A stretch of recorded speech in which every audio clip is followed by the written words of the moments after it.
सभी को प्रणाम। आज हम बात करने वाले हैं महिलाओं के लिए 5 विशेष गायत्री साधना के बारे में। जिन विषयों पर हम बात करेंगे वे कुछ इस प्रकार हैं। विधवा बहनों के लिए गायत्री साधना, कुमारियों के लिए आशाप्रद भविष्य की साधना, सधवाओं के लिए मंगलमयी साधना, संतान सुख की साधना और किसी विशेष प्रयोजन के लिए साधना। इन सभी पर एक एक करके बात करते हैं। पर उससे पहले यदि आपने हमारे YouTube चैनल देव परिवार को सब्सक्राइब नहीं किया है तो चैनल को सब्सक्राइब करें और बेल आइकन दबाकर ऑल पर क्लिक करें ताकि आपको आने वाले सभी वीडियो की नोटिफिकेशन मिलती रहे। हमें सबसे पहले ये समझ लेना जरूरी है कि पुरुषों के भांति स्त्रियों को भी वेद माता गायत्री की साधना का अधिकार है। गतिहीन व्यवस्था को गतिशील में परिणित करने के लिए दो भिन्न जाति के पारस्परिक आकर्षण करने वाले तत्वों की आवश्यकता होती है। ऋण निगेटिव और धन पॉजिटिव शक्तियों के पारस्परिक आकर्षण विकर्षण द्वारा ही विद्युत गति का संचार होता है। शाश्वत चैतन्य को क्रियाशील बनाने के लिए सजीव सृष्टि को नर और मादा के 2 रूपों में बांटा गया है, क्योंकि ऐसा विभाजन हुए बिना विश्व निश्चेष्ट अवस्था में ही पड़ा रहता। नर तत्व और नारी तत्व एक दूसरे के पूरक हैं, एक के बिना दूसरा अपूर्ण है। दोनों का महत्व, उपयोग, अधिकार और स्थान समान है। वेद माता गायत्री की साधना का अधिकार भी स्त्रियों को पुरुष के समान ही है। जो ये कहते हैं कि गायत्री वेद मंत्र होने से उसका अधिकार स्त्रियों को नहीं है, वे भारी भूल करते हैं। प्राचीन काल में स्त्रियां मंत्र दृष्टा रही हैं। वेद मंत्रों का उनके द्वारा अवतरण हुआ है। माँ गायत्री स्वयं स्त्री रूप में है। स्त्रियां भी पुरुषों की भांति गायत्री साधना कर सकती हैं। जो साधनाएं इस वीडियो में बताई गई हैं वे सभी स्त्रियों के अधिकार क्षेत्र में हैं। देखा गया है कि सधवा स्त्रियां जिन्हें घर के कार्य में विशेष रूप से व्यस्त रहना पड़ता है अथवा जिनके छोटे छोटे बच्चे हैं, वे उनके मल मूत्र के अधिक संपर्क में रहने के कारण उतनी स्वच्छता नहीं रख सकती। उनके लिए देर में पूरी हो सकने वाली साधनाएं कठिन हैं। अच्छा है कि वे संक्षिप्त साधनाओं से ही काम चलाएं। जो पूरा गायत्री मंत्र याद नहीं कर सकती वे संक्षिप्त गायत्री पंचाक्षरी मंत्र से काम चला सकती हैं। पंचाक्षरी मंत्र इस प्रकार है: ओम भूर भुवः स्वाहा। रजस्वला होने के दिनों में उन्हें विधि पूर्वक साधना बंद रखनी चाहिए। कोई अनुष्ठान चल रहा हो तो उन दिनों उसे रोककर रजा स्नान के पश्चात उसे फिर से चालू किया जा सकता है। निसंतान महिलाएं गायत्री साधना को पुरुषों की भांति ही सुविधा पूर्वक कर सकती हैं। अविवाहित या विधवा महिलाओं के लिए भी वैसी ही सुविधाएं हैं जैसे कि पुरुषों को हैं। जिनके बच्चे बड़े हो गए हैं, गोदी में कोई छोटा बालक नहीं है या जो वयोवृद्ध हैं, उन्हें भी कुछ असुविधा नहीं हो सकती। साधारण दैनिक साधना में कोई विशेष नियम पालन करने की आवश्यकता नहीं है। साधारण दैनिक साधना में दाम्पत्य जीवन का धर्म पालन करना बाधा नहीं है। यदि कोई विशेष साधना या अनुष्ठान करना हो तो उतनी अवधि के लिए ब्रह्मचर्य का पालन करना आवश्यक होता है। अब हम बात करते हैं विविध प्रयोजनों के लिए कुछ साधनाओं के बारे में। सबसे पहले विधवा बहनों के लिए गायत्री साधना। विधवा बहनें आत्म संयम, सदाचार, विवेक, ब्रह्मचर्य पालन, इंद्रिय निग्रह एवं मन को वश में करने के लिए गायत्री साधना को ब्रह्म शक्ति के रूप में प्रयोग कर सकती हैं। जिस दिन से यह साधना आरंभ की जाती है उसी दिन से मन में शांति, स्थिरता, सद्बुद्धि और आत्म संयम की भावना पैदा होती है। मन पर अपना अधिकार होता है। चित्त की चंचलता नष्ट होती है। विचारों में सतोगुण बढ़ जाता है। इच्छाएं, रुचियां, क्रियाएं, भावनाएं सभी सतोगुणी, शुद्ध और पवित्र रहने लगती हैं। ईश्वर प्राप्ति, धर्म रक्षा, तपश्चर्या, आत्म कल्याण और ईश्वर आराधना में मन विशेष रूप से लगता है। धीरे धीरे उसकी साध्वी, तपस्विनी ईश्वर परायण एवं ब्रह्मवादिनी जैसी स्थिति हो जाती है। गायत्री के वेश में भगवान का उसे साक्षात्कार होने लगता है और ऐसी आत्मशांति मिलती है जिसकी तुलना में सधवा रहने का सुख उसे नितांत तुच्छ दिखाई पड़ता है। प्रातः काल वैसे जल से स्नान करें जो शरीर को सहनीय हो। अति शीतल या अति उष्ण जल स्नान के लिए अनुपयुक्त है। वैसे तो सभी के लिए, पर स्त्रियों के लिए विशेष रूप से बहुत ज्यादा तापमान का जल स्नान के लिए हानिकारक है। स्नान के उपरांत गायत्री साधना के लिए बैठना चाहिए। पास में जल का भरा हुआ पात्र रखें। जप के लिए तुलसी माला और बिछाने के लिए कुशासन ठीक है। वृषभ रून, श्वेत वस्त्रधारी, चतुर्भुजी, प्रत्येक हाथ में माला, कमंडल, पुस्तक और कमल पुष्प लिए हुए प्रसन्न मुख प्रौढ़ अवस्था गायत्री का ध्यान करना चाहिए। ध्यान सतोगुण की वृद्धि के लिए, मनोनिग्रह के लिए बड़ा लाभदायक है। मन को बार बार इस ध्यान में लगाना चाहिए और मुख से जप इस प्रकार करते जाना चाहिए कि होठ हिलते रहें, परंतु मंत्र को निकट बैठा हुआ मनुष्य भी भली प्रकार न सुन सके। प्रातः और सायंकाल दोनों समय इस प्रकार का जप किया जा सकता है। एक माला तो कम से कम जप होना ही चाहिए।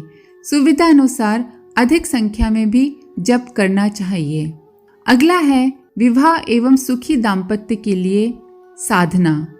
कुमारी कन्याएं अपने विवाहित जीवन में सब प्रकार की सुख शांति की प्राप्ति के लिए और अच्छा वर पाने के लिए भगवती गायत्री की उपासना कर सकती हैं। गायत्री उपासना उनके लिए सब प्रकार से मंगलमय है।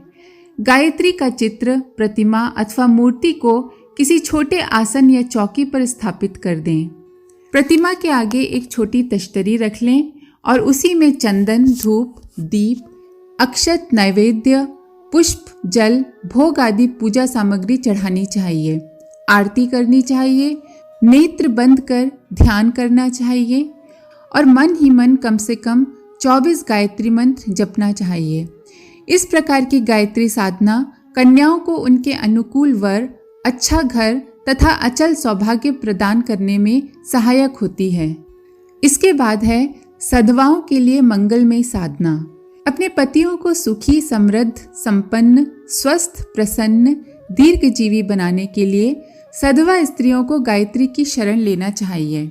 इससे पतियों के बिगड़े हुए स्वभाव, विचार और आचरण शुद्ध होकर उनमें ऐसी सात्विक बुद्धि आती है कि वे अपने गृहस्थ जीवन के कर्तव्य धर्मों का तत्परता एवं प्रसन्नता पूर्वक पालन कर सकें। इस साधना में स्त्रियों के स्वास्थ्य तथा स्वभाव में एक ऐसा आकर्षण पैदा होता है जिससे वे सभी को परम प्रिय लगती हैं और उनका समुचित सत्कार होता है। वस्त्रों का रखें।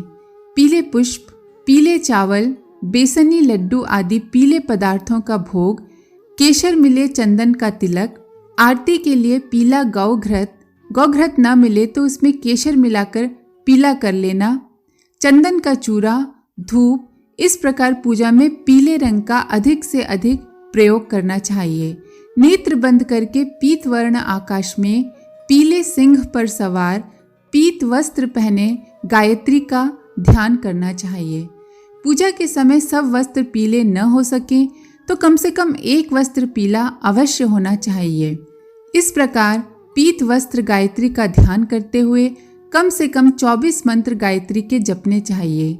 जब अवसर मिले तभी मन ही मन भगवती का ध्यान करते रहें। महीने की हर पूर्णमासी को व्रत रखना चाहिए। अपने नित्य आहार में एक चीज पीले रंग की अवश्य लें। शरीर पर कभी कभी हल्दी का उपटन कर लेना अच्छा है। यह पीत वर्ण साधना दाम्पत्य जीवन को सुखी बनाने के लिए परम उत्तम है। इस साधना से घर में सुख शांति की वृद्धि होती है और रोग कष्ट मिटते हैं। चौथी है संतान सुख देने वाली उपासना। जिनकी संतान बीमार रहती है, अल्प आयु में मर जाती है, केवल पुत्र या केवल पुत्रियां होती हैं, गर्भपात हो जाते हैं, गर्भ स्थापित ही नहीं होता, बंध्या दोष लगा हुआ है अथवा संतान दीर्घसूत्री, आलसी, मंद बुद्धि, दुर्गुणी, आज्ञा उल्लंघनकारी, कटुभाषी या कुमार्गगामी है, वे वेद माता गायत्री की शरण में जाकर इन कष्टों से छुटकारा पा सकती हैं। ऐसे सैकड़ों उदाहरण हैं जिनमें स्त्रियों ने वेद माता गायत्री के चरणों में अपने आंचल फैलाकर संतान सुख मांगा है और भगवती ने उन्हें वह प्रसन्नता पूर्वक दिया है। माता के भंडार में किसी वस्तु की कमी नहीं है। उनकी कृपा को पाकर मनुष्य दुर्लभ से दुर्लभ वस्तु प्राप्त कर सकता है। इस जगत में कोई ऐसी वस्तु नहीं है जो माता की कृपा से प्राप्त न हो सकती हो।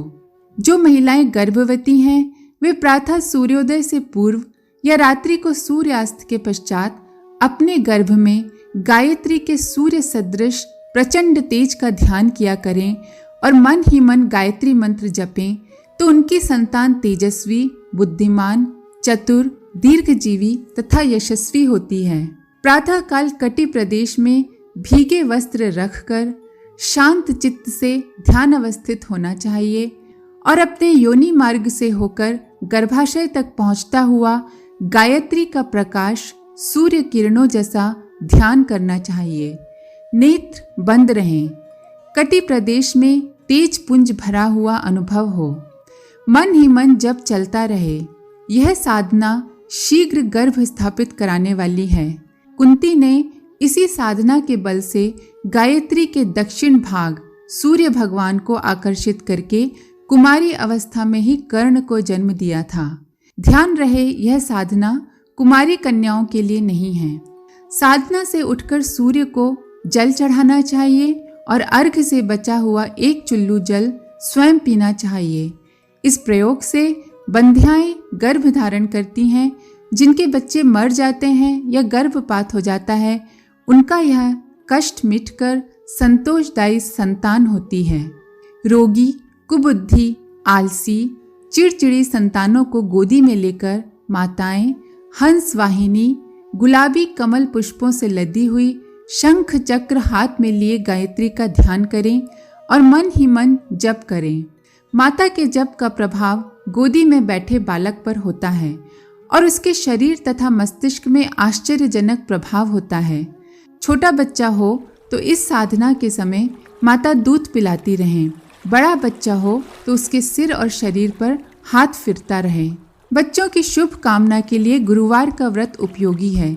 साधना से उठकर जल का अर्घ्य सूर्य को चढ़ावें और पीछे से बचा हुआ थोड़ा सा जल बच्चों पर मार्जन की तरह छिड़क दें। पांचवी और अंतिम साधना किसी विशेष आवश्यकता के लिए की जाने वाली साधना है। अपने परिवार प्रियजनों पर आई हुई किसी आपत्ति के निवारण के लिए अथवा किसी आवश्यक कार्य में आई हुई किसी बड़ी रुकावट एवं कठिनाई को हटाने के लिए गायत्री साधना बहुत लाभकारी है। दैवी सहायता के माध्यम से जीवन की कठिनाइयाँ दूर होंगी।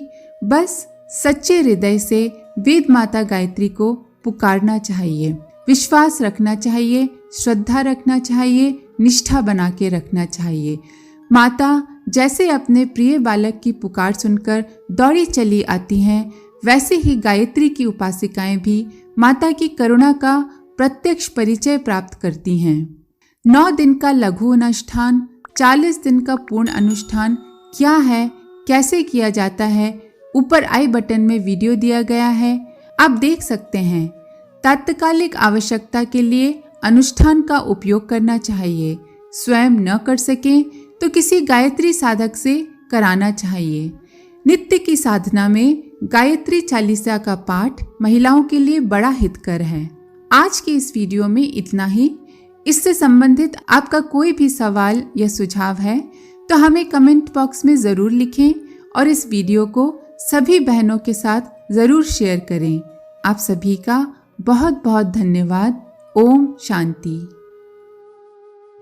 हमारे YouTube चैनल को सब्सक्राइब करें और बेल आइकन को दबाकर ऑल पर क्लिक करें ताकि नोटिफिकेशंस आपको मिलती रहें।